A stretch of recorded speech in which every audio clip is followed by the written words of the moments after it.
We all know that in today's world of technology, especially when we're talking about staying at home with online schooling, kids have to be on the internet. But we need to have a good conversation about what is dangerous and what is not dangerous on the internet.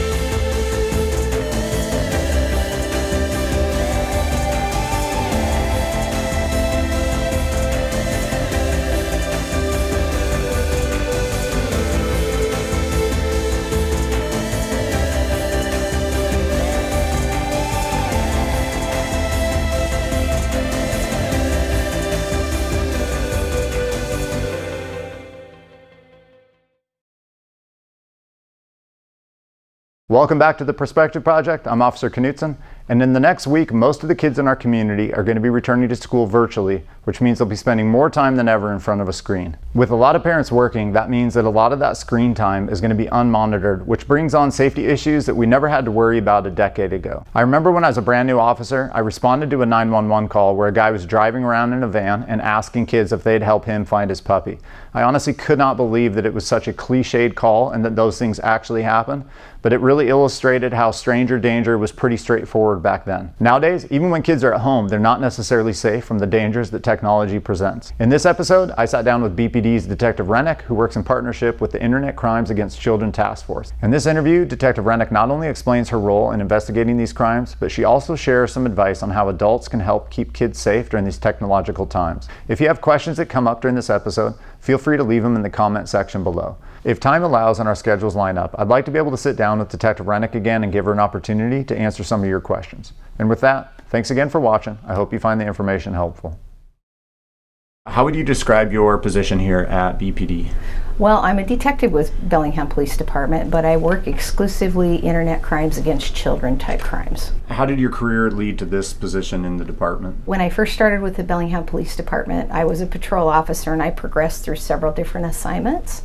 But I always knew that my passion was to investigate crimes involving children in any way, shape, or form that I could get involved with that, and being a voice for the kids who didn't have a voice for themselves. So when I was a detective working exclusively domestic violence type crimes and crimes that involved sex crimes against children, I was asked by a sergeant to take the position for the Internet Crimes Against Children Task Force team. What does the task force consist of? The task force consists of 61 task force nationwide and approximately 4,500 state, local, federal, and prosecutorial agencies throughout the nation. How do you generate leads in the world of internet crimes against children here at BPD? Well, there's several different ways that we generate crimes in general. One is the public, so somebody who would report the crime if they believe that someone they know or their own child is involved in an internet crime that involves any sort of child sexual exploitation. They would report it to us. So that's one way we generate the leads. As a ICAC detective, I get statistical data from the National Center where the public and electronic service providers or internet service providers report to them. Right before this interview, I happened to get the statistics for the last week in August. In the last week of August, just by the public alone, there was approximately 19,200 tips generated. And from electronic service providers alone, there were 678,000 tips generated. So when you think about that, the numbers are staggering. Are there common factors that you see in terms of the kids that are being taken advantage of? It kind of depends on what's going on at the time. I know that with this COVID situation, they've been on the rise. So vulnerability is a big one. And their usage of the internet, how much are they online, how much time are they spending on their apps, those kind of things are going to be some of the things that we see as common threads. We also see that you have to remember, when kids are in the situation where they're not getting attention that they're seeking, whether it be good, bad, or indifferent, there's always somebody that's out there that's willing to give them that attention. What type of people do you see perpetrating these crimes? I actually teach a class all over the nation, and I made a slide, and I filled the slide with every type of person that I could think of, every type of profession, every type of predator, anything that I could fit on that slide, and I ran out of room. And the point is this: they can be landscapers, they can be doctors, they can be teachers, police officers, firefighters, anybody, anywhere. They can be your next door neighbor. They can be the person you're sitting next to at a basketball game. So you can't really put a label or a face on the people, because until I actually get the lead back that gives me a target of who that offender might be, I don't even know who they are. We took a training at BPD where we learned that 1 in 4 females would become a victim of sexual assault, and then 1 in 6 boys, which, even as a police officer, knowing how many bad things happen, blew my mind. Do you find that parents are in denial that their kids could be taken advantage of? Yeah, sometimes I do. And the reason I say that is because there is a long process that goes on oftentimes.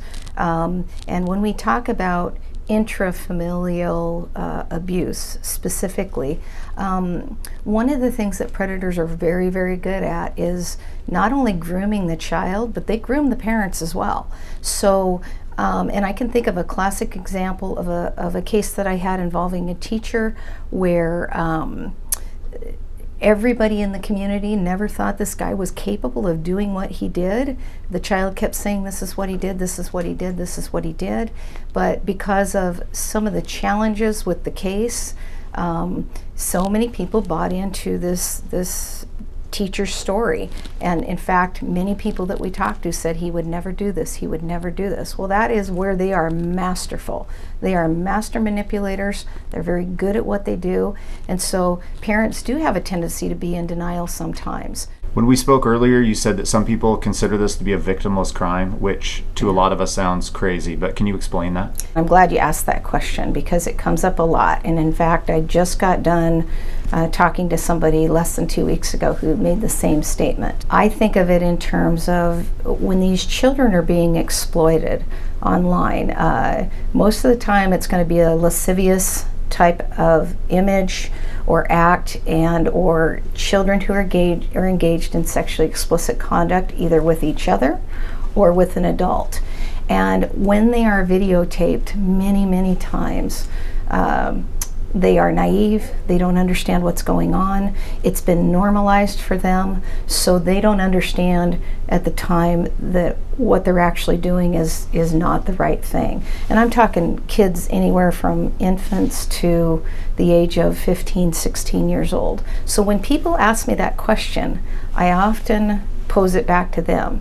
If this was your child and they were videotaped and they were exploited, would you feel the same way? So there's a victim in every crime that we investigate. Our point of the program is not only to hold the people accountable for being in possession of these images and videos, but also to move beyond that and find out who's actually having hands-on with a child. What advice do you offer parents who are trying to keep their kids safe in this kind of complicated and technological time? Well, I think we need to remember that the biggest thing is there's a lot of good things out there on the internet. So when we talk about internet crimes against children, we have to have a conversation with our kids to not make them so fearful that they don't want to get on the internet at all, because we all know that in today's world of technology, especially when we're talking about staying at home with online schooling, kids have to be on the internet. But we need to have a good conversation about what is dangerous and what is not dangerous on the internet. And if they run into a situation, what to do. Make them feel comfortable that they can come and talk to you about that. So be aware of what kind of apps are on their phones. Be aware of what the apps do. There are certain apps where You should always be questioning what the apps are on your kids' phone, because there are some that look like one app but function as another. And a great example of that is Photo Vault and or Calculator. It'll look like an icon with a photo on it where they're going to store photos, but in reality they're hiding things inside that app that they don't want you to see. The Calculator app, same type of deal. And a lot of these apps are encrypted.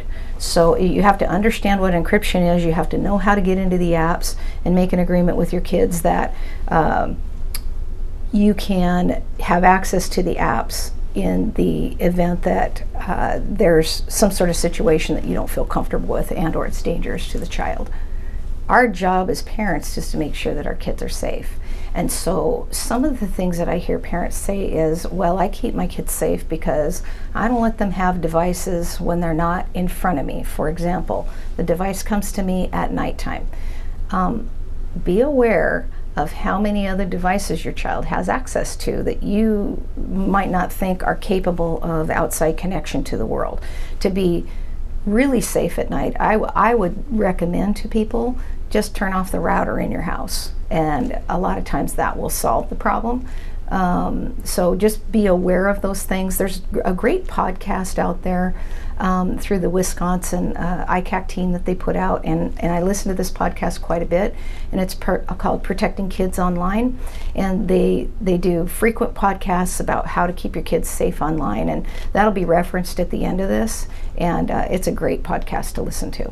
You had mentioned some additional advice about having a contract with your teen or your child, and then maybe some software that can help parents out. So one of the things that I recommend to parents is, if you think about how excited a kid is to get a phone, I mean, that's like a computer in their hand. And so because they're so excited, prior to actually giving them that phone, I say, hey, make yourself out a contract, a parent-child contract. You guys have agreements about what you're going to and not going to what the kids are going to be allowed to do on the phone and what they're not allowed to do. So get that contract into effect while they're excited about the phone. And then you both sign the contract, and when there's a violation of the contract, then that's your piece of paper to say, hey, we had an agreement, now there's consequences.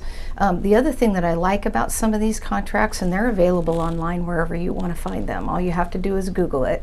But another thing that I like about it is, if you do have a child who gets into a very, very dangerous situation, part of the contract you can have their usernames and their passwords to their apps or their accounts or anything you want to put into that contract. And then sometimes I have parents who actually take it, they put it in a sealed envelope, they tape it in a common area of the house.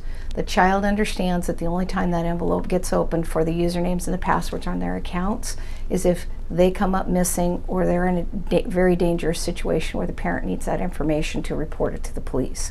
As long as they continue to see that that envelope is sealed, it builds trust between you and the child. So I always recommend that. I think it's a good idea.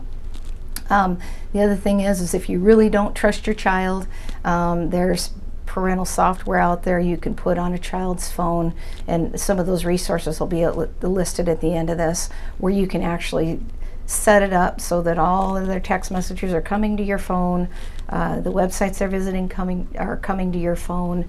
There's a number of different things out there that you can do to monitor your child's activities online. What should parents do if they discover that their child is a victim or is possibly being taken advantage of?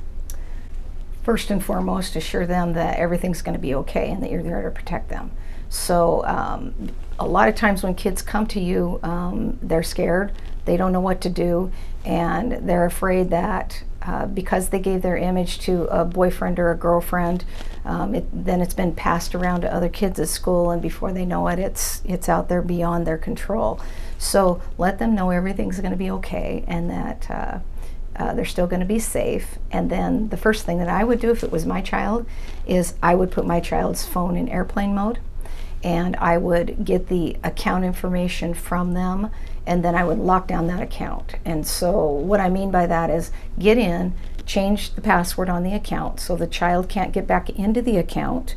And the reason for doing that is because when you report this to law enforcement, we want access to that account so we can track and see what's going on.